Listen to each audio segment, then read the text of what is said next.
कभी कभी ना एक ही दिन में इतनी सारी खबरें आती हैं जो देखने में तो बिल्कुल अलग लगती हैं, लेकिन जब आप उन्हें जोड़ के देखें तो एक बहुत बड़ी कहानी सामने आती है। आइए आज इन बिखरे हुए टुकड़ों को जोड़ के देखते हैं। अच्छा, तो सोचिए, एक जाली रोबोट, क्रिकेट का एक झगड़ा और एक मिसाइल टेस्ट। इन तीनों में क्या चीज कॉमन हो सकती है? शायद कुछ भी नहीं।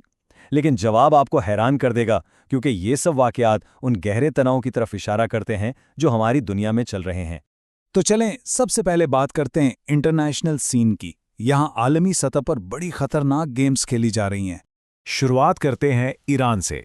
अचानक से खबर आती है कि ईरान में अपनी फ़ज़ाई हुदूद का एक बहुत अहम हिस्सा बंद कर दिया है।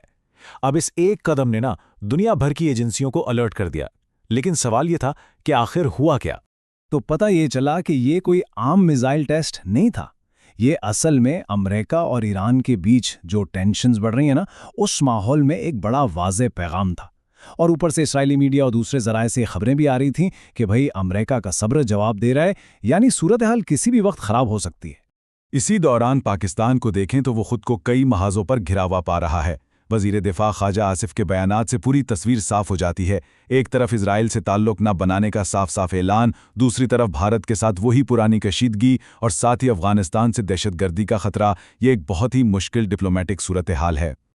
अच्छा, जंगें सिर्फ सरहदों पर तो नहीं लड़ी जाती। कभी कभी खेल का मैदान भी मैदान जंग बन जाता है, खासतौर पर जब बात कौमी विकार पर आ जाए। और क्रिकेट की दुनिया में भी आजकल कुछ ऐसा ही माहौल बना हुआ है। ये देखिए, इंडिया साउथ अफ्रीका मैच से पहले एक प्रोमो आया और उस पर बड़ा तनाज़ा खड़ा हो गया। बनाने वालों ने तो इसे शायद एक मजाक समझा, लेकिन इंडिया के अंदर से ही इस पर शदीद तनकीद हुई। जैसे कि मशहूर तज्जियाकार विक्रांत गुप्ता ने कहा कि भाई ये तो बैड टेस्ट है, आप सिर्फ टीवी रेटिंग्स के लिए दूसरी टीम की इस तरह तजलील नहीं कर सकते।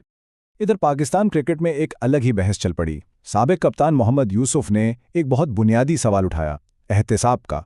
उनका पॉइंट ये था कि क्या आज के खिलाड़ियों के लिए भी वही मेयार है जो हमारे दौर के लेजेंड्स के लिए था? मतलब पहले तो नाकामियों की भारी कीमत चुकानी पड़ती थी, और तारीख तो यही बताती है। देखें, 99 में वसीम अकरम, 2007 में इंजमाम और 2011 में आफरीदी, ये सब बड़े नाम हैं। लेकिन वर्ल्ड कप में नाकामी के बाद उन्हें कप्तानी से हटाया गया। तो मोहम्मद यूसुफ का जो सवाल था ना, जो उन्होंने बोला नहीं, वो यही था कि अगर इन लेजेंड्स का एहतिसाब हो सकता है तो आज क्यों नहीं? और ये एहतिसाब का बुहरान ये सिर्फ क्रिकेट तक नहीं है। जब पब्लिक में आपकी साख दांव पर लग जाए ना, तो गलतियों की कीमत बहुत भारी पड़ती है, चाहे वो टेक्नोलॉजी की दुनिया हो या सियासत की।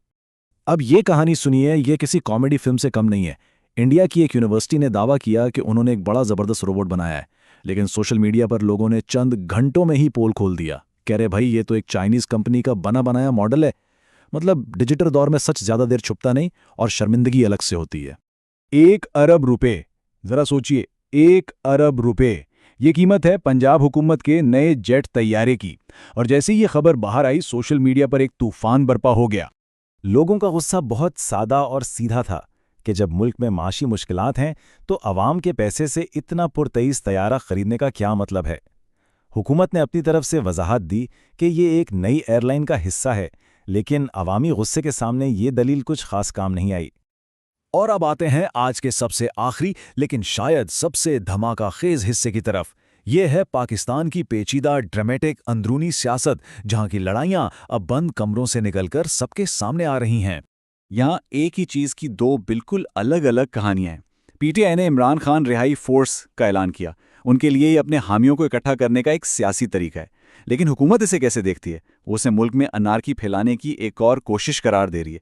ये पाकिस्तान की सियासी तकसीम की एक बेहतरीन मिसाल है, जहां एक का एक्शन दूसरे के लिए ऐलान जंग जैसा है। और फिर आते हैं अली अमीन गुंडापुर के इंटरव्यू के धमाकाखेज इंकशाफात। उन्होंने न सिर्फ पार्टी के अंदरूनी इख्तिलाफात को बेनकाब किया, बल्कि एक बहुत बड़ी बात कह दी कि उन्होंने इमरान खान का एक हुक्म मानने से इनकार किया था। एक ऐसा हुक्म जिसका राज बकौल उनके सिर्फ उन दोनों के दरमियान है और जिसकी कीमत उन्हें वजीर आला की कुर्सी गवा कर चुकानी पड़ी। तो जब हम आज के दिन के इन तमाम बिखरे हुए वाकयात को जोड़ते हैं तो एक सवाल जहन में आता है। जब हर मैदान, चाहे वो इंटरनेशनल सियासत हो, क्रिकेट का मैदान हो या फिर पार्टी की अंदरूनी लड़ाइयाँ, जब हर जगह ही जंग का समाओ, तो सबसे पहले क्या चीज़ टूटती है?